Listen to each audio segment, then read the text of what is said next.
जय जगन्नाथ पिलामाने वेलकम करुच्ची तुम मानकु learn with Shri channel को।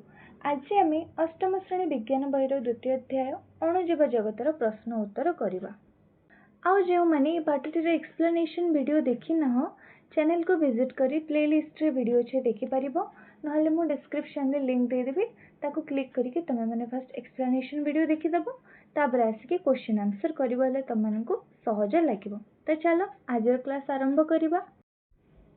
जेहेतु तुम बही बदली से प्रश्न उत्तर बदल कौन लिखाई देख जिज्ञासा बजाय रख तुम जानवर इच्छा को बजाय रख बहुत किसी जिनिस शिख। तो आम प्रथम प्रश्न कौन दिखाई देख एक कोशर विभिन्न अंश तले दि जाए। तो गोटे कोशर माने कौन ये सब विभिन्न अंश दिखाई जमीक न्यष्टि हरित लाभक कोश झिल्ली कोश जीवक कोश भित्ति आउ न्यूक्लियर। तो पार्श्वस्थ चित्र रे उपयुक्त स्थान रे से गुड़िक लेख। तापर ये गोटे खाली स्थान दिखाई ता भितर आम कौन लिखा देख केवल प्राणी कोश के गुड़िक थाए केवल उद्भिद कोश के गुड़ थाए केवल बीजाणु कोश तीनोटी जाक कोश सामान जोटा कि कमन यही सब जो आम गोल जो दिखाई खाली स्थान ता भितर आम लिखा। तो ठीक अच्छे चलो लिखा तुम मैंने तुम जो बहीर खाली स्थान अच्छी तुम मैंने से लिखिदेव मु तुमको मो पीडीएफ जो बनी से देखा। तो आम मैंने फास्ट लिखा तीनोटी जाक कोश सामान माने कि प्राणी कोश भी थी बीजाणु कोश भी आ उद्भिद कोश भी थी ताप खाली स्थान दिखाई देख एटा एटा हूँ कि नहीं माने ये जो तीन टा कोश आमर तार कमन पार्ट बीजाणुर भी उद्भिदर भी आ प्राणी कोशर भी। तो ये जगह आम लिखा कौन कौन देख कोश झिल्ली कोश जीवक ठीक अच्छे कौन कौन कोश झिल्ली आउ कोश जीवक लिख यहाँ से स्थान रे। तापर एबे देखिबा उद्भिद कोश ए खाली जगह छड़ाई एटा छड़ाई कि नहीं। तो उद्भिद कोश केवल को गुड़ा अच्छी लिखा उद्भिद कोश आमर केवल अच्छी हरित लवक क्लोरोप्लास्ट और कोश भित्ति सेल वॉल। तापर देखिबा केवल बीजाणु कोश एटा दिखाई खाली स्थान बीजाणु कोश केवटा अच्छे देख केवल बीजाणु कोश अच्छे आमर न्यूक्लियड आ केवल प्राणी कोश। तो ये जो आमर शब्द तालिका दि जाती भितर एमती कौन सी जिनस ना कौन सी अंश ना जहाँ केवल प्राणी कोश थाए बुझिपार। न्यष्टि न्यष्टि अच्छी न्यष्टि कौन ना न्यष्टि हूँ एमती एक अंश जहाँ उभय प्राणी और उद्भिद कोश थाए किंतु बीजाणु न थाए। तो ताको आम कौ जगह लिखा देख प्राणी और उद्भिद कोश अच्छे किंतु बीजाणु ना माने तो स्थान दिखाई फिर भी कौटी लिखा देख मु बते दूचे प्राणी और उद्भिद कोशर एटा हूँ आमर प्राणी कोश देखिपार कि नहीं आईटा हूँ आमर उद्भिद कोश ठीक अच्छे। तो ये दुईटार कॉमन पार्ट माने कि ये जगह आम लिखा भलसे देखी दूचे देख ये जगह तो मैंने लिखा न्यष्टि ठीक अच्छे। तो पिला मैंने लिखिला समस्ते एवं जब आमर परवर्ती प्रश्न को आनंद दुईटी परीक्षा नली नहीं सेगुड़ी क एवं ख भाव में चिन्हित कला। से प्रत्येक परीक्षा नली रे 2 चामच लेखाएं चीनी द्रवण पकाइला। परीक्षा नली ख रे से 1 चामच ईस्ट पकाइला। तापरे से प्रत्येक परीक्षा नली मुहरे 2टी अल्प फुला जाइतिबा बेलून बांधिदेला। तापरे से एहाकु नहीं सूर्य किरण दूर एक उष्म स्थान रे रखिला। बुझिपाला से कौन कला फास्ट 2टा परीक्षा नली नेला तार नामकरण करदेला गोटे क आउ ख। 2टा परीक्षा नली से कौन कला ना 2 चामच लेखा चीनी पकईदेला। तापरे कौन कला ना परीक्षा नली खरे 1 चामच ईस्ट पकईला। तापरे 2टा जाक परीक्षा नली रे से कौन कला अल्प फुला जाइथिबा बेलून को बांधिदेला आ ताको नेकी सूर्य किरण दूर रे गोटे उष्म स्थान रे गरम स्थान रे नेकी रखिदेला। तापरे हम प्रश्न कौन छी देख 3-4 दिन परे कौन हेबो बोली तुमे अनुमान करूच। से देखिला जे परीक्षा नली ख सहित संलग्न बेलून फुली जाइथिला यार संभाव्य कारण कौन है पारे। तो 4टा ऑप्शन देछि। तो से कौन देखला ना 3-4 दिन परे कौन हेछि ना जोटा खरे थिला से बेलूनटा फुली जाइछि। तो तार संभाव्य कारण कौन आमे ये जो 4टा ऑप्शन देछि ए बी सी डी रे सेथरु बाहर करबा ठीक अछि। तो ए रे कौन दिया देख परीक्षा नली खरे पानी बाष्पीभूत हो गला एवं बेलून को जलीय बाष्प पूर्ण कला। बी रे कौन दिया उष्म वायुमंडल परीक्षा ट्यूब ख भीतर वायु को विस्तारित कला जहाँ बेलून को फुलाइला। सी रे ईस्ट परीक्षा नली ख भीतर एक गैस उत्पादन कला जहाँ बेलून को फुलाइला। डी रे चीनी उष्म पवन सहित प्रतिक्रिया करी एक गैस उत्पादन कला जहाँ बेलून को फुलाइला। तो पिला सठिक उत्तर कौन हम? ईस्ट हम। ईस्ट परीक्षा नली ख भीतर एक गैस उत्पादन कला जहाँ बेलून को फुलाइला। कहीं आम देखी से खरे केवल गोटे चमच ईस्ट पकई किंतु करे पकई नथिला। तो ईस्ट कौन कला ना ईस्ट चीनी को खाद्य रूपे ग्रहण करी कौन कला ना श्वासक्रिया कला एवं अंगारकाम्ल गैस छाड़ला जहाँकि कौन हला ना जहाँ द्वारा बेलूनटा फुलीगला। बुझिपार? नेक्स्ट प्रश्न कौन दिए देख से आउ एक परीक्षा नली नेला जार 1/4 1/4 अंश चूर्ण पानी रे पूर्ण थिला। से परीक्षा नली खरु बेलून को एपरी भाव में बाहर कला जेपरी बेलून भीतर थिबा गैस बाहर को जाई परिबनी। से बेलून को चूर्ण पानी थिबा परीक्षा नली मुहरे बांधी देला एवं ताकू भल भाव में हलैला। से कौन जाने को चाहूँगी बोली तुम्हें भावुच। तो सी तापर आउ थे गोटे परीक्षा करने कौन कर गोटे परीक्षा नली नेला जो थे कि कौन कर 1/4 चूर्ण पानी रखीदे। तापर कौन कला से दीटा माने क आउ खरे बेलून बांधी आ खर बेलूनटा बेसी फुली कि नहीं।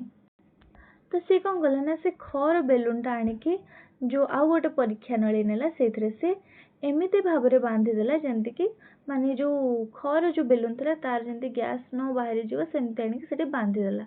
तो सी एथर कौन देखा चाहूँगी तुम मैंने कौन भावुच टे भाविल तापर जाके आम आंसर करवा। से यह परीक्षा करी जानिबाकु चाहूँचे जे ईस्ट द्वारा उत्पादित होई बेलून भितर जमा होइतिबा गैस टी वास्तव में अंगारकाम्ल कि नुहे। जदि ता अंगारकाम्ल होइतिबो तेबे ता चूर्ण पानी सह मिसिबा मात्रे चूर्ण पानी को दुधिया रंग करदेव। आमे तो जानले ईस्ट चीनी को कौन ना खाद्य रूपे ग्रहण करी श्वासक्रिया करे तापर कौन ना अंगारकाम्ल गैस छाड़े जहाँद्वारा कि बेलूनटा फुली जाए। तो से बेलून भितर एबे भी अंगारकाम्ल गैस अच्छी तो से टेस्ट करने कौन करची ना से जो बेलूनटा आणिकी चूर्ण भर्ती करिके से परीक्षा नली उपरे बांधी देइछि।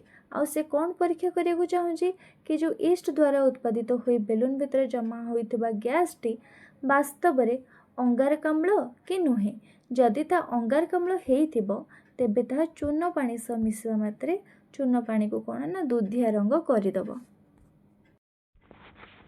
तो एबे जीवा हम परवर्ती प्रश्न को एटा बुझिल समस्ते। 3 नंबर कौन दिया देख एटा तो आम 2 नंबर कले तापर एटा 3 नंबर। जड़े चाषी तांको खेत रे गहम चाष करथिले से भल अमल पाइबा पई से माटी रे जबक्षार जानयुक्त सार मिसाइले। पाख पड़िया रे आउ जड़े चाषी बिरी फसल करुथिले किंतु से भल फसल पाइबा पई जबक्षार जान सार मिसाइबा को पसंद कले नहीं। यार कारण गुड़िक भाभी पारुछ कि? तो क्वेश्चन टा बुझी पारल। जड़े चाषी कौन ना गहम चाष करथिले आ भल अमल पाइबा से कौन कले ना माटी रे जबक्षार जानयुक्त सार मिसाइले किंतु पाख पड़िया रे जड़े चाषी कौन बिरी फसल करथिले किंतु से कौन कले ना सार मिसाइया को पसंद कले नहीं। तो तार कारण कौन हेई थाई पारे जानिबा। बिरी होची एक डाली जातीय फसल।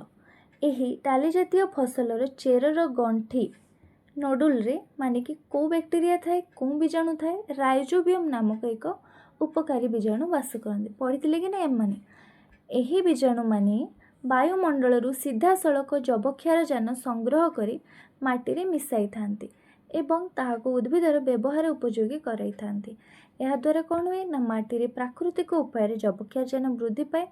तेणु बेरी चाष करुवा चाषी को बाहर अलगा करी रासायनिक जबक्षार जान सार देवार आवश्यकता पड़िला नहीं। तो पिला माने एबे जिबा हमर परवर्ती प्रश्न को। तन्मयी निज बगीचारे 2टी गात क और ख खोलिला। गात क रे फल और पनीपरिबा चोपा सहित सुखिला पत्र मिसाई पकेला। गात ख रे फल और पनीपरिबा चोपा सहित सुखिला पत्र मिश्रण कला नाही। तापरे उभय गात को माटी रे घोड़ाई देला एवं 3 सप्ताह पर पर्यवेक्षण कला। से कौन परीक्षा करने को चेष्टा कर? तन्मय कौन करछे ना ता बगीचा रे दीटा गात खोलछे क आउ ख करे कौन कौन पकेला देख से फल पनीपरिबा चोपा ता सहित सुखिला पत्र किंतु खरे से पनीपरिबा फल पकेला फल चोपा पकेला किंतु सुखिला पत्र आउ सेठी आ मिसेलानी तापर से कौन कला ना माटी रे घोड़ाई देला और 3 सप्ताह पर ताकू पर्यवेक्षण कला। तो से जो परीक्षा कला से कौन परीक्षा करने को से चेष्टा करुछि जानिबा तमे माने कौन भाबुछ भाबो टिके तापर हमें उत्तर करिबा। तन्मयी एही परीक्षा करने को चेष्टा करुछि जे माटी रे थिबा अणुजीव माने किपरि जैविक वर्ज्यवस्तु गुड़ी को अपघटन करी खतरे परिणत करती एथि सहित सुखिला पत्र मिसाइबा माने कि गात करे से सुखिला पत्र पकेइथिला और न मिसेबा गात ख द्वारा खत तैयारी प्रक्रिया एवं खतर गुणवत्ता कि पार्थक्य आसुची से तार तुलनात्मक अध्ययन करने को चाहूँगी। 5 नंबर प्रश्न देखिबा कौन अछि निम्नलिखित अणुजीव माननकु चिन्हट कर। मु सबु प्रकार परिवेश रे एवं तुम अंतनली भितरे रहे तो यहाँ क्यों अणुजीव बीजाणु बा बैक्टेरिया लिखिबा देख बीजाणु बा बैक्टेरिया लिखिदेव तुम खातार।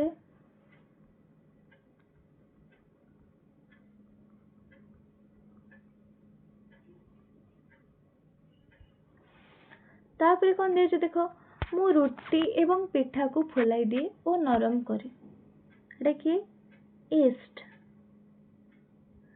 क्यों अणुजीव काम करे ईस्ट ठीक अच्छे। तापर मु डाली जातीय फसल चेर रुहे एवं सेमानकर वृद्धि पाई पोषक जोगाई थाए पे क्यों अणुजीव राइजोबियम लिखिब ये मु लिखि दउछि राइजोबियम।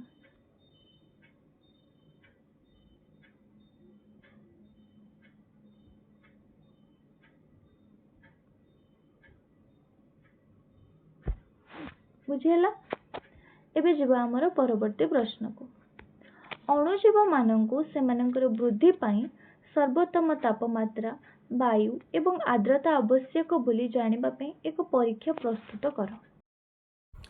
तो परीक्षा ना करिया निमंते आमे कोन करिबा ना 4 खंड पाउरुटी नबा एहा को प्रमाण करिबा पई आमे 4 खंड पाउरुटी ने एक परीक्षा करिबा।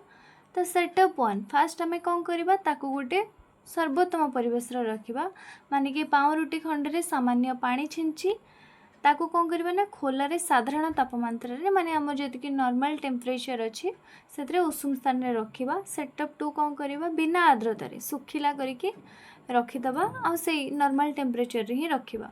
सेटअप 3 कोन ना सर्वोत्तम तापमात्रा बिना तृतीय पाउरुटी को कौन करबा आमे पानी छिंचकी ताकू फ्रीज भितरे अति ठंडा जगह रखिदबा ठीक अच्छे। तापर 4 नंबर सेटअप वायु बिना चतुर्थ खंड रे आमे कौन करबा ना पानी छिंची ताकू एक प्लास्टिक जरी बा एयर टाइट डबा संपूर्ण बंद कर दबा जेमिति ताकू पवन बाजिबो नै आ ताकू साधारण तापमात्रा रे रखिबा ठीक अच्छे। तो 3-4 दिन परे आमे पर्यवेक्षण करबा कौन सिद्धांत रे उपनीत हबा देख 3-4 दिन परे आमे देखिबा जे केवल सेटअप 1 रे थिबा पाउरुटी उपरे प्रचुर फिंपी बा कबक माडी जाइछे किंतु सुखिला पाउरुटी फ्रीज रे थिबा पाउरुटी एवं पवन बाजु नथवा पाउरुटी एटा तो होचे हम सेटअप 1 रे हिजे एटा होचे सेटअप 2 एटा सेटअप 3 एटा होचे सेटअप 3 तो सेतरे कोन हेची ना फिंपी माडी नै एथरो स्पष्ट प्रमाणित हैला जे अणुजीव मानकर वृद्धि पे उष्ण तापमात्रा वायु एवं आर्द्रता एही तीनोटी जाक उपादान एका संगरे आवश्यक बुझिला।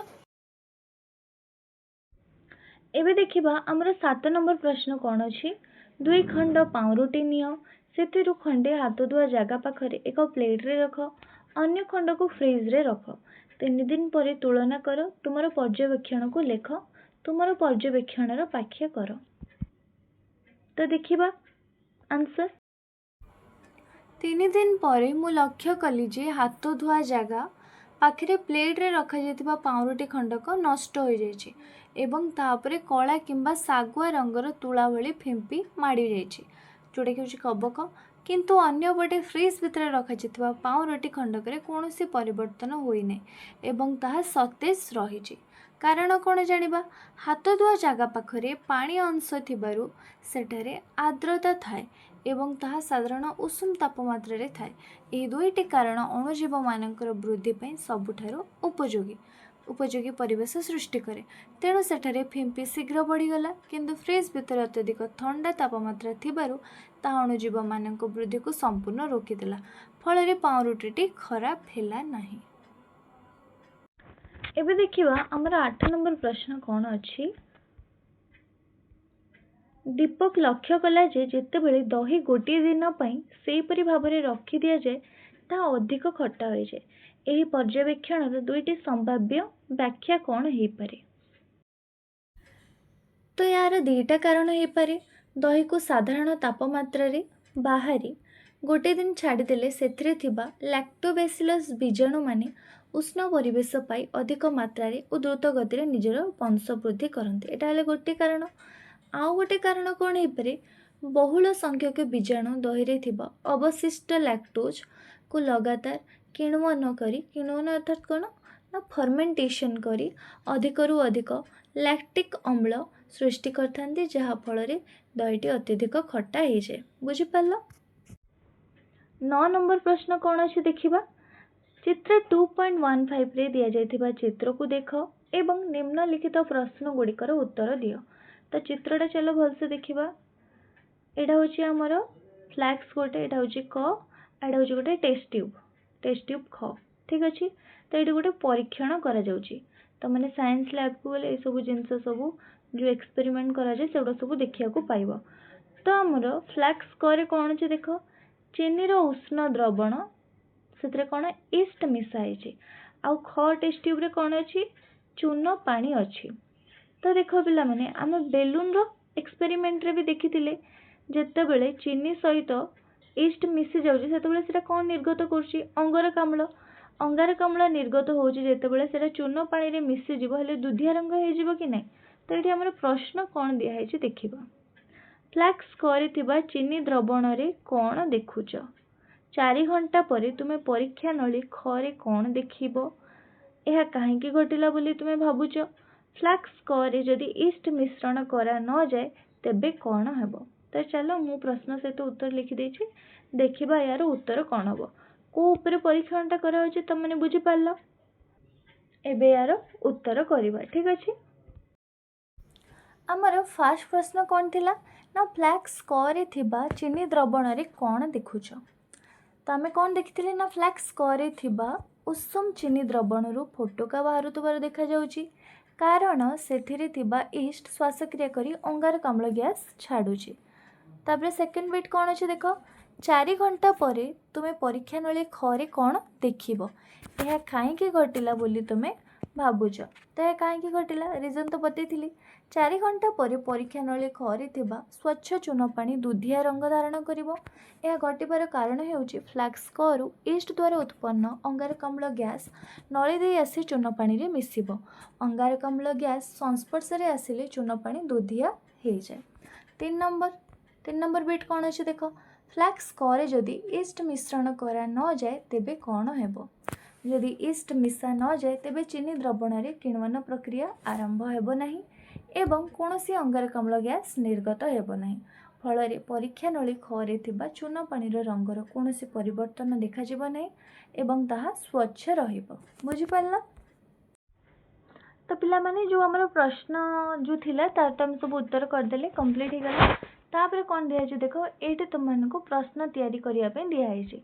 ए पर्यंत तुम्हें जहाँ शिखिल ताको आधार करी किछि प्रश्न प्रस्तुत कर। केमिति करिवो ना एटा काहेकि हैला, केतेबेले हैला, केते समय धरिकी हैला, केउठारे हैला, काहेकि नुहे, एगुड़ा सब तुम मानक मन जहाँ जहाँ सब प्रश्न आसुची तमे एठी सब लिखिबो। तुम मानक पई खाली स्थान दिया जायछि। बुझिला। जहाँ भी प्रश्न आसुची ए विषय को लेकिन तुम मैंने लिखिबो। तापर एठी आविष्कार डिजाइन एवं वितर्क कर एठी दिया है, तुम मैंने सब करिवो एटा। तो पिला माने जदि आजिर क्लास तुम मानक भल लगी ताहले लाइक करिवो, किछि डाउट थिले कमेंट माध्यम रे जणैबो, तुम सांग मानक सहित शेयर कर दबो और चैनल सहित जोड़ी रहबा पे चैनल टी को सब्सक्राइब कर दबो। वीडियो टी को लास्ट पर्यंत देखिथिबारु तुम मानक बहुत बहुत धन्यवाद। रहिली। जय जगन्नाथ।